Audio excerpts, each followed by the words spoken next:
ይሄን ካየን ስለ ጂዲፒ ጂኤንፒ ዋና ኢኮኖሚክ ቫሪያብሎች ማክሮ ኢኮኖሚክ ቫሪያብሎችን ካየን ለማክሮ ኢኮኖሚክ ፕሮብሌም የምንላቸው እነማን ናቸው? ኬይ ቻሌንጅስ ኢን ማክሮ ኢኮኖሚ የሚሉትን እንይ። ማክሮ ኢኮኖሚው ላይ ፕሮብሌም የምንላቸው እነዚህ ቻሌንጅ ማለት ፕሮብሌምስ ኦፍ ማክሮ ኢኮኖሚ ለማክሮ ኢኮኖሚው ችግር የምንላቸው አንደኛው ኢኮኖሚክ ግሮውዝ ነው። አውትፑት the challenge for macro economy how to increase output ነው። አውትፑቱን እንዴት ማሳደግ እንችላለን የሚለው ጉዳይ ኮንሰርን ያደርገዋል፣ ቻሌንጅ ያደርገዋል። promoting economic growth while maintaining the price stability ሜንቴን አድርገን ሰስቴኔብል የሆነ ዲቨሎፕመንት እንዴት ማምጣት እንችላለን? የዋጋ ንረት ሳናመጣ ስራ አጥነት ሳንፈጥር እንዲሁም ደግሞ ሰስቴኔብል የሆነውን የምጣኔ ሀብት እድገት ሳንጎዳ ምርትና ምርታማነትን እንዴት ማሳደግ እንችላለን የሚለው ለማክሮ ኢኮኖሚው ፕሮብሌም ነው፣ ቻሌንጅ የሚያደርገው ነው፣ ፈታኝ ነው። ምርትና ምርታማነትን ለማሳደግ ብለን ኢንቨስትመንት በምንጨምርበት ሰዓት ሌላ ማክሮ ኢኮኖሚ ፕሮብሌም ይዞብን ይመጣል፣ ኢንፍሌሽን የሚባል። ስለዚህ ኢንፍሌሽን ሳናመጣ የዋጋ ንረት ሳይመጣብን እንዴት ምርትና ምርታማነትን ማሳደግ እንችላለን? how to increase output by maintaining the price level stable, by maintaining the sustainable development. sustainable የሆነውን ዲቨሎፕመንት እና ፕራይሱን ስቴብል አድርገን በተረጋጋ የዋጋ ሁናቴ ምርትና ምርታማነት እንዴት ማሳደግ እንችላለን የሚባለው ጉዳይ ለማክሮ ኢኮኖሚው ቻሌንጅ የሚያደርገው ነው፣ ፈታኝ ነው፣ ቀላል አይደለም። ምርትና ምርታማነትን ማሳደግ ፈልገን በዚህ ደግሞ የዋጋ ንረት እንዳይጨምር ከፈለግን ምን ለማክሮ ኢኮኖሚ ፈታኝ ነው የሚያደርገው። ያንን የሚያስተካክል አጀስትመንት የሚሰራ ፖሊሲ ያስፈልገዋል። ስለዚህ ኢኮኖሚክ ግሮውዝ is one of the key challenges in macro economy or macro economy policy maker. ለማክሮ ኢኮኖሚ ፖሊሲ ሜከር ፖሊሲ ለሚያዘጋጁ ሰዎች ቻሌንጅ የሚባለው ኢኮኖሚክ ግሮውዝን እንዴት ማምጣት እንችላለን የሚለው ጉዳይ ነው። ሌላው ማክሮ ኢኮኖሚውን ቻሌንጅ የሚያደርገው ትሬድ ባላንስ ነው። ባላንስ ኦፍ ትሬድ ወይም how to reduce balance of payment deficit ነው። ለማክሮ ኢኮኖሚ ፕሮብሌም የሚባለው or ቻሌንጅ የሚያደርገው how to reduce እንዴት ማክሮ ኢኮኖሚ ፕሮብሌም የሚባለው ባላንስ ኦፍ ፓይመንትን ዴፊሲትን እንዴት መቀነስ እንችላለን የሚለው ማክሮ ኢኮኖሚውን ኮንሰርን ያደርገዋል። how to reduce balance of payment deficit is the key challenge for macro economy. Balancing international competitiveness with domestic economy need ነው። በሌላ አባባል balance of payment ማለት or trade balance ምንለው ቻሌንጅ ምንለው how to export equal to import ነው። ኤክስፖርት እና ኢምፖርትን እንዴት እኩል ማድረግ እንችላለን? ቢቻል ለአንድ ሀገር ኤክስፖርቱ ከኢምፖርቱ ቢበልጥ ተመራጭ ነው፣ ከኢምፖርት ቢበልጥ ተመራጭ ነው። ባይቻል እንኳን ኤክስፖርታችንና ኢምፖርታችን ተመጣጣኝ እንዲሆን ይፈልጋል። ስለዚህ ይህንን ማምጣት እንዴት ይቻላል? how to equate export and import የሚለው የምናወጣው ወይም የምንሸጠውንና የምናስገባውን እንዴት ማመጣጠን እንችላለን የሚለው ጉዳይ ለማክሮ ኢኮኖሚው እንደ ቻሌንጅ የምናየው ነው። ማክሮ ኢኮኖሚውን ቻሌንጅ ያደርገዋል። ምን ማድረግ? ኤክስፖርትን እንዴት ከኢምፖርት ጋር ማመጣጠን እንችላለን? ምን ያህል ኤክስፖርት አድርገን ምን ያህል ገቢ እናደርጋለን? ይሄንስ እንዴት አጀስት እናድርገው፣ ተመጣጣኝ እናድርገው የሚለው ለማክሮ ኢኮኖሚው ጉዳይ ወይ ቻሌንጅ የሚያደርገው ወይ ማክሮ ኢኮኖሚ ፕሮብሌም ነው። ሌላው ለማክሮ ኢኮኖሚ ኬይ ቻሌንጅ የምንለው አንኤምፕሎይመንት ነው፣ ስራ አጥነት። በተለይ how to address structural and cyclical unemployment without fooling inflation. ኢንፍሌሽን ሳናመጣ ኢንፍሌሽን የሚባል ችግር የዋጋ ንረት ሳይመጣ ስራ አጥነትን እንዴት መቀነስ እንችላለን?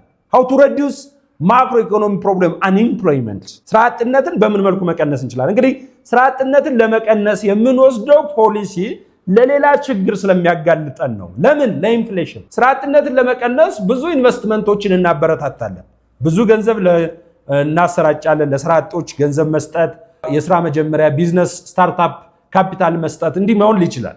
ያ ቢዝነስ ስታርታፕ ካፒታል ደግሞ ገንዘቡ ወደ ኢኮኖሚ ሲገባል ስራ አጥነቱን ለመቅረፍ የተጠቀምነው ፖሊሲ ለዋጋ ንረት ችግር ይፈጥርብናል። ለምሳሌ አይ ስራ የለኝም ስላልኩ 100 ሺህ ብር የሚሰጠኝ ከሆነ ያ 100 ሺህ ብር ይዤ ገበያ ልወጣ ነው። ገበያ የሚወጣ ከሆነ ምን ሊያደርግ ነው? ሁሉም ሰው ብዙ ብር ይዞ ወደ ገበያ የሚወጣ ከሆነ የምርቶቹ ዋጋ ይጨምራል። ስለዚህ ሁለቱን እንዴት ማመጣጠን እንችላለን? ስራ አጥነትን እንዴት መቀነስ እንችላለን? ምንም ባለመጉዳት የዋጋ ሁናቴውን ዋጋውን ወይም የፕራይስ ሌቭል ኦፍ ጉድስ ኤንድ ሰርቪሱን ሳንጎዳ ስራ አጥነትን እንዴት መቀነስ እንችላለን የሚለው ለማክሮ ኢኮኖሚው ቻሌንጅ ነው እናገኘዋለን። how to reduce unemployment by maintaining inflation as it is. ኢንፍሌሽንን ባለበት አስቀጥለን ስራ አጥነትን እንዴት መቀነስ እንችላለን የሚለው ለማክሮ ኢኮኖሚው ቻሌንጅ ነው እናገኘዋለን። ሌላው ማክሮ ኢኮኖሚው ኮንሰርን የሚያደርገው or ቻሌንጅ ከሚያደርገው ፋክተር መካከል ቢዝነስ ሳይክል ነው። ቢዝነስ ሳይክል የምንለው ፍላክቹዌሽን or ምን እንለዋለን? አፕ ኤንድ ዳውን ኦፍ ኢኮኖሚክ አክቲቪቲ፣ አፕ ኤንድ ዳውን ኦፍ ኢኮኖሚክ አክቲቪቲ ኦቨርኦል ኢኮኖሚክ አፕ ኤንድ ዳውን ኦፍ ኢኮኖሚክ ሌቭል ቢዝነስ ሳይክል እንለዋለን። ስለዚህ ቢዝነስ ሳይክሉ አፕ ኤንድ ዳውን እንዳያደርግ የተረጋጋ ስቴብል የሆነ የምጣኔ ሀብት ክንውን እንዴት መፍጠር እንችላለን የሚለው የማክሮ ኢኮኖሚው ቻሌንጅ ነው። እንዴት ማምጣት እንችላለን? ኢኮኖሚው ሳይዋጅ ከዓመት ዓመት ሳይቀያየር ከፍ ዝቅ ሳይል ስቲፐር የሆነ አፕዋርድ ግራውዝ እንዴት ማምጣት ይቻላል? ያልዋጀቀ የምጣኔ ሀብት እድገት እንዴት ማምጣት ይቻላል የሚለው ለማክሮ ኢኮኖሚው ኮንሰርን የሚያደርገው ኤሪያ ነው። ቅድም ያልነው ኢኮኖሚክ ግራውዝ ማለት ምንድን ነው የሚለውን ስናይ ቀደም ቻሌንጅ ኦፍ ማክሮ ኢኮኖሚ ብንለው አንዱ ኮንሰርንስ ኦፍ ማክሮ ኢኮኖሚ የምጣኔ ሀብት እድገት ወደ ኢኮኖሚክ ግራውዝ የምንለው ነው። ኢኮኖሚክ ግራውዝ ምንድነው ሪፕሬዘንት የሚያደርግልን? an increase the capacity of economy to produce good and service ነው። ምርቶችን የማምረት አቅምን ማሳደግ ነው ኢኮኖሚክ ግራውዝ የምንለው። ምርቶችን የማምረት አቅማችን ማሳደግ። ስለዚህ ማክሮ ኢኮኖሚው የሚፈልገው ሃይ ኢኮኖሚክ ግራውዝ ነው። ከፍተኛ የሆነ ፖቴንሻል ይፈልጋል። ከፍተኛ የሆነ ካፓሲቲ እንዲኖረው ይፈልጋል። አንድ ሀገር ኢኮኖሚ ሃይ ካፓሲቲ ኦፍ ጉድ ፕሮዲዩሲንግ ጉድ ኤንድ ሰርቪስ ሊኖረን ይገባል ብሎ ያምናል። ቢቻል የአንድ ሀገር ኢኮኖሚ የሚያስበው ወይም የሚያልመው የተሻለ ካፓሲቲ እንዲኖረን ነው። እንግዲህ ሁላችንም ሰዎች የተሻለ ነገር እንድንሆን እንፈልጋለን። ኢኮኖሚውም የተሻለ ምርትና ምርታማነት ለዜጎቹ ብቁ የሆነ ምርቶችን ማምረት መቻል ይፈልጋል። እናንተ ለምሳሌ ተማሪዎች የተሻለ ከክላሱ የተሻለ ፐርፎርማንስ እንዲኖራችሁ ኤዱኬሽን ፐርፎርማንስ እንዲኖረን እንደምንፈልገው ሁሉ ኢኮኖሚውም የተሻለ ምርትና ምርታማነትን ማምረት እንዲችል የተሻለ ምርትና አገልግሎቶችን ማቅረብ እንዲችል ይፈልጋል። ስለዚህ ይህንን ማምጣት ወይም ኢኮኖሚክ ግራውዝ ማምጣት ሃይ ኢኮኖሚክ ግራውዝ ማምጣት ዛሬ ነገ የሚያይለው ጎሉ ነው የኢኮኖሚው። እነዚህን እንዴት ማምጣት እንችላለን የሚለው ኮንሰርኑ ነው። ስለዚህ ሃይ ኢኮኖሚክ ግራውዝ ሬት የምንለው achieving by increasing amount of factor of production ይሄን ማምጣት የሚችለው አንደኛ ፋክተር ኦፍ ፕሮዳክሽን ወይም ኢንፑት የምንላቸው ፋክተር ኦፍ ፕሮዳክሽን የምንላቸው ኢንፑት ማለት ነው ግብአቶችን በመጨመር ኦር ደግሞ ግብአቶች ስንል እነማን እንደ ሌበር እንደ ላንድ እንደ ካፒታል እና ሌሎቹም ፕሮዳክቲቪቲ እና የነዚህን ፋክተር ኦፍ ፕሮዳክሽን ወይም ኢንፑቶች ፕሮዳክቲቪቲ ምርታማነት ባሉበት ብዙ ማምረት እንዴት ማስቻል ይችላል የሚለው ለማክሮ ኢኮኖሚ ኮንሰርን እንለዋለን።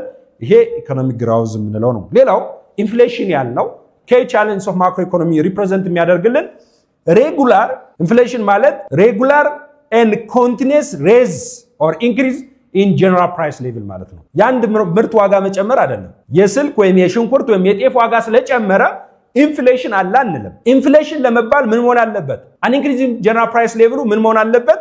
ሬጉላር መሆን አለበት። ቀጣይነት ያለው የሬጉላር የሆነ እንዲሁም ቀጣይነት ያለው የዋጋ ጭማሬ ካለ ነው። የሆነ ሰዓት ብቻ ብልጭ ብሎ ጥፍት የሚል የዋጋ ጭማሬ ከሆነ ያ ኢንፍሌሽን አይባልም። ኢንፍሌሽን ለመባል ሬጉላር የሆነ እንዲሁም ቀጣይነት ያለው የዋጋ ጭማሬ ነው። ስለዚህ ኢንክሪዝ በሚያደርግበት ሰዓት ጀነራል ፕራይስ ሌቭላችን ምን ይጨምርብናል?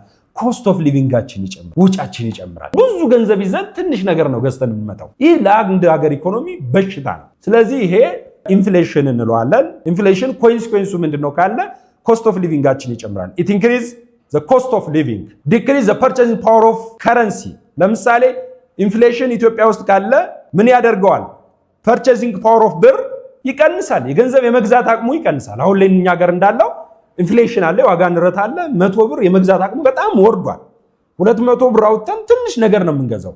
ከበፊቱ ካለው አንጻር ስናነጻጽረው በ100 ብር ምናልባት ሰዎች ቤተሰቦቻቸውን ያስተዳድሩ ከነበረ፣ አሁን ግን የዋጋ ንረት ስላለ የዋጋ ጭማሬ ስላለ ምን አድርጎታል? ሰው የመግዛት አቅሙ ገንዘብ የመግዛት አቅሙ ወርዷል። የማን ገንዘብ? የኛ ሀገር ገንዘብ ብር የመግዛት አቅሙ ይቀንሳል። አንዱ ኮንሲኩዌንሱ ይሄ ነው። ሌላው ደግሞ ኮስት ኦፍ ሊቪንጋችን ይጨምራል። እንዲሁ ወጪያችን በጣም ይጨምራል።